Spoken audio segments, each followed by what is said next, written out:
Hello and welcome to VoiceOver 101. Or, hey, I've always wanted to be a voice actor, but I really had no idea where to go, even though people have told me forever I've got a great voice, and I love to do character voices. But where do I start, class? Well, you can start here. That's right. My name is John Swayze. You might know me from tons of commercials and industrial videos, if you've had the chance to see those. Also, quite a few anime performances that I've done throughout the years. And you are? My name's Afshar Karat. You probably don't know me, but I'm an engineer and audio producer. I've been working in the field for about 15 years, and probably 90% of that time has been specifically with voiceover content. And collectively, we probably have a combined experience of over 40 years, even though we certainly don't look that old. But anyway, so we're here to talk about voiceover and what it is. So that's a great way to start. What is voiceover? A lot of times people think of voiceover as anything using your voice, when in fact voiceover is just that. Voiceover is voice over a picture. So for instance, radio commercials are not technically voiceover, but I think people just kind of refer to it in that generic sense, sort of like go Xerox this or grab me a Coke. You know? Yeah, go Google that. Exactly. But there are different types of voiceovers, and we're going to talk about those and then talk about some techniques and things like that, and basically how to get started in this business. How do you not get started in this business? Become a roofer. We get a lot of misconceptions that people have coming in to take lessons from us, like? Yeah, like for instance, I've been told I've got a great voice. And or I do a lot of character voices. When it comes to voiceover, there are all types of ways to use your voice to make a living.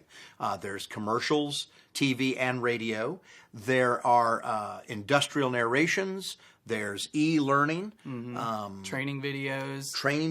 Audiobooks. I think you were the voice of a gas pump one time. I mean, you can be in any sort of device nowadays. Yeah, exactly. Siri, Toys. all that stuff. And they just revealed who Siri was. I don't know if you saw really? that. Yeah, it's this woman. Surprise. But anyway, there's all kinds of applications. So you really have to kind of figure out what it is that you want to do and that where you fit. Sometimes we've trained people that are really good at one genre like industrial narration, but they're not quite as adept at doing commercial for some reason, Or animation. It's just, some people gravitate towards certain things because maybe that's what they grew up with or that's what they're into. We also get a ton of people that are into animation and specifically anime that want to get into this just because of that. Right. And we happen to live in Houston, Texas, which is, Texas in general is one of the hubs for anime. And actually that's how we met, was working for a company here in Houston, and got to work together as director, actor, and engineer, and sort of forged a great working relationship.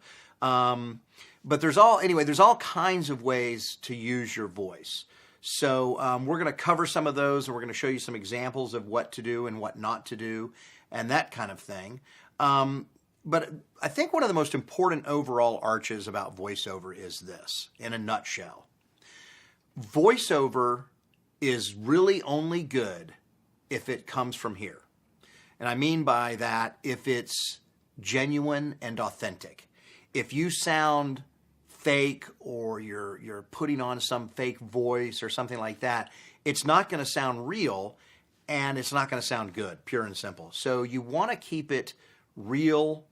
You want to keep it unique to you, which is another point that I want to bring up, is that's what makes your voice so great, is that you're the only one with that voice. That is the voice you've got, and that's the voice you should use. A lot of times, Afshar, people ask, well, do I have a good voice? Or I've been told I have a good voice or whatever. And truth be told, that really doesn't matter. You don't have to have that voice of God or something like that. No, I mean, especially in animation or anything that has a broad cast. I mean, you've got everything from babies to moms to grandpas.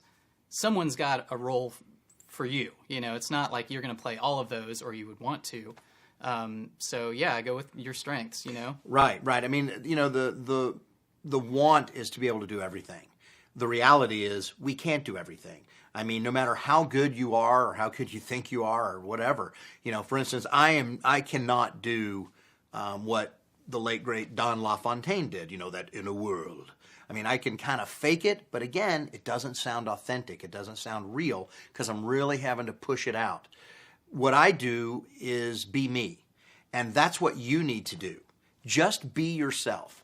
We liken this voiceover training to learning how to play the guitar, and I do that because I play guitar. But, you can go out and buy yourself a 1951 Stratocaster that was owned by Jimi Hendrix. It's a gorgeous guitar, worth hundreds of thousands of dollars. But that doesn't mean you know how to play it. And so it's the same thing with your voice. You may have a great voice, you just don't know how to use it. And that's hopefully what we're going to be able to teach you in this class.